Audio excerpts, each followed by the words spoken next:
Bonjour, bonjour, bonjour, shalom, shalom, shalom à tous. C'est le pasteur Denis d'Aïveil spirituel bien-aimé. Comme nous l'avons entamé dans la première vidéo, c'est-à-dire que trouver des réponses aux questions que certaines personnes se posent en disant Jésus est-il Dieu? Jésus est-il le Fils de Dieu?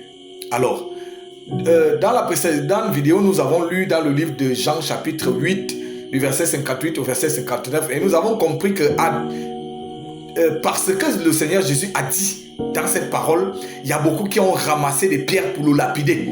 Parce que eux, ils connaissaient les Écritures, les Juifs, et ils ont compris ce que Jésus voulait dire par là. Nous allons lire cette fois-ci dans le livre de Jean chapitre 10, à partir du verset 27. Alors, les Écritures nous disent, mes brebis entendent ma voix, je les connais et elles me suivent. Je leur donne la vie éternelle et elles ne périront jamais. Et personne ne les ravira de ma main. Mon Père qui me les a donnés est plus grand que moi. Et personne ne peut les ravir de la main de mon Père. Mais moi et le Père, nous sommes un. Alors, les Juifs prirent de nouveau les pierres pour le lapider.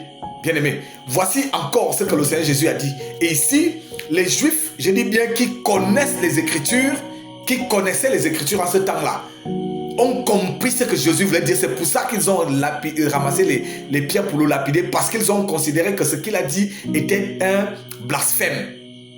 Pour eux, c'était un blasphème. Alors, c'est pour cela qu'il fallait le lapider. Alors, la question que nous devons nous poser, c'est pourquoi est-ce que les Juifs ont voulu lapider Jésus? Qui était-il en réalité? Qui il était? Et il faut savoir que les mêmes Juifs l'ont considéré d'imposteur. Ils l'ont traité d'imposteur. Lorsqu'il s'est retrouvé devant le Sanhédrin, ils ont amené plusieurs témoins pour que ceux-ci viennent témoigner contre lui, qui viennent raconter des mensonges par rapport aux choses qu'il voulait lui attribuer. Alors, on lui a posé plusieurs questions.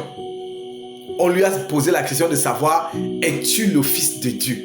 Es-tu le Fils de Dieu? Maintenant, il a répondu en disant, tu l'as dit toi-même.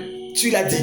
Et lorsque certaines personnes lisent cette parole, ils se disent que non, quand il dit tu l'as dit toi-même, il n'a pas confirmé qu'il était Dieu. Bien aimé. Il n'a pas confirmé qu'il était le Fils de Dieu. Donc, il faut savoir, bien aimé, que ces allégations, c'est-à-dire que Jésus est-il Dieu, Jésus est-il le Fils de Dieu, cela a commencé avec les Juifs. Ça a commencé avec les Juifs eux-mêmes. Ça a commencé avec les Juifs. Voilà, nous allons le comprendre dans une prochaine vidéo. Que Dieu vous bénisse au nom de Jésus. Amen.